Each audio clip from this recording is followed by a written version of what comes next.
एक गांव में मिट्टी के बर्तन बनाने वाला एक व्यापारी लक्ष्मैया था। वही उसके परिवार का व्यापार था। मिट्टी से खाने के बर्तन, भगवान के लिए दिया, मटके, पानी पीने वाले बर्तन, पशुओं के लिए बर्तन, अलग प्रकार के भगवान के मूर्ति, खिलौने बनाते हुए वो जी रहा था। लाभ ना आने के बावजूद और उसके बीवी बच्चे के हमेशा ना कहने के बावजूद भी वो उसी व्यापार में भरोसा रखता था। अलग प्रकार के मिट्टी के बर्तन बनाते हुए वो उसी काम में निमग्न हो जाता था। लेकिन समय बदल गया है। पहले की तरह कोई भी अब मिट्टी के बर्तन नहीं खरीद रहा है। इसी कारण कई साल से लक्ष्मैया को 1 रुपए का लाभ भी नहीं है। उल्टा पूरा नुकसान हो रहा है। इसी कारण वो यही हमेशा सोचता था कि काम में कुछ नया करना होगा और उसी सोच में पड़ जाता था। उसको कोई और काम ढूंढने के लिए और 4 रुपए की कमाई घर लाने के लिए कह कहकर थक गई है उसकी पत्नी अन्नपूर्णा। और उसके बच्चे, आज के दिन में कौन खरीदेगा पापा ये आपके मिट्टी के बर्तन? आप वो काम छोड़कर हमारे साथ शहर आ जाइएगा, वहाँ आपके लिए अच्छा काम हम ढूंढ कर रहेंगे। ऐसे भी बहुत बार बोलकर देख चुके हैं, फिर भी नहीं माने लक्ष्मैया। और इस कारण बच्चे लक्ष्मैया से कुछ कहना भी बंद कर दिए। एक दिन लक्ष्मैया धूप में काम कर कर के थक कर वही मौजूद मिट्टी के मटके में से पानी लेकर पी रहे होते हैं। हाँ, इस गर्मी के मौसम में ठंडे पानी के लिए मिट्टी के मटके रखते थे। अब न जाने क्या हो गया लोगों को। मिट्टी के मटकों को छोड़कर मिट्टी को खराब करने वाले फ्रिज और एसी से काम चला रहे हैं। और मुझे समझ में नहीं आता कि उनको मिट्टी के बर्तन से काम चलाने में क्या ही प्रॉब्लम है। ऐसे सोच में पड़ जाता है और अचानक उसे एक योजना सूझती है।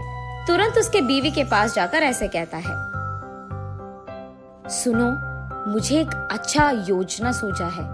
क्या है वो? अगर हम मिट्टी से फ्रिज तैयार करें तो कैसे रहेगा? लगता है मिट्टी में काम कर करके आपका दिमाग भी मिट्टी का बन गया। अरे, ऐसे क्यों कह रही है? तो फिर ये कैसी बात हुई? मिट्टी से फ्रिज कौन बनाता है? पागल हो क्या तुम? अरे, ये बेवकूफी की बात नहीं है। सोचो एक बार, मिट्टी के मटके में कुछ भी रखो तो ठंडा रहेगा ना। तो फिर अगर मिट्टी से हम फ्रिज बनाएंगे तो उसमें भी चीजें ठंडे ही रहेंगे ना। चलो आप यहाँ से, मेरी बात कब मानते हो वैसे भी।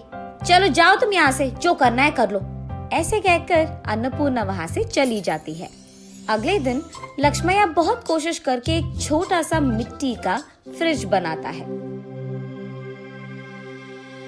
ऐसे ही कुछ फ्रिज तैयार करके उस गांव के बाजार में लेकर जाता है।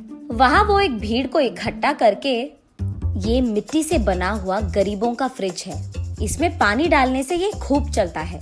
इसके अंदर रखे सारी चीजों को ठंडा रखता है। ये 2 परतों में रहता है और बीच में एक खाली जगह रहता है। उसी जगह को हमें पानी से भरना होगा। इसी कारण बाहर का तापमान न अंदर आएगा और अंदर का तापमान कम नहीं होगा। ऐसे वो उसके हाथों से बनाए हुआ मिट्टी का फ्रिज कैसे चलता है ये भीड़ को समझाता है। और क्योंकि उस भीड़ में से कुछ लोगों को ये बहुत अच्छा लगता है, वो लक्ष्मैया के पास फ्रिज को खरीद कर वहाँ से चले जाते हैं। बाकी फ्रिज को लेकर लक्ष्मैया घर पहुँचता है। उस दिन के कमाए हुए पैसों को उसके बीवी के हाथ में रखता है लक्ष्मैया। उन पैसों को देख आश्चर्यचकित होकर अन्नपूर्णा ऐसे कहती है, क्या इतने पैसे मिले आपको इस बार? आज गरीबों का फ्रिज कुछ बिक गए। बाप रे, ये सच है क्या? इसका मतलब तुम्हारे मिट्टी के फ्रिज को खरीदने वाले लोग भी हैं। चलो अच्छा है, कुछ तो आया हाथ में। इतने दिनों में कुछ पैसे तो घर लाए तुम। ये कहकर वो वहाँ से चली जाती है। ऐसे लक्ष्मैया उसके बाद कुछ और मिट्टी के फ्रिज को बनाकर बाजार लेकर जाता है। कुछ दिन बाद सारे जिला में ये बात फैल जाती है कि लक्ष्मैया का गरीबों का फ्रिज बिजली के बिना ही चलती है।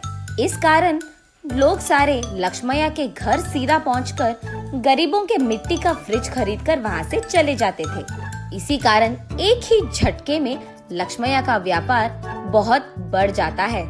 लाभ भी मिलते हैं और काम करने के लिए लक्ष्मैया उसके नीचे कुछ लोगों को नौकरी भी देता है। ये सब देख अन्नपूर्णा अपनी आंखों का भरोसा ही नहीं कर पा रही थी। शहर में कुछ तो भी काम करवा देंगे आपसे, कहने वाले उसके बच्चे भी आज लक्ष्मैया के हाथों से बनाए हुए मिट्टी के फ्रिज को शहर में बेचने की व्यापार शुरू करते हैं। ऐसे लक्ष्मैया को उसके मेहनत का फल मिलता है, वो अमीर बनता है और खुश रहता है।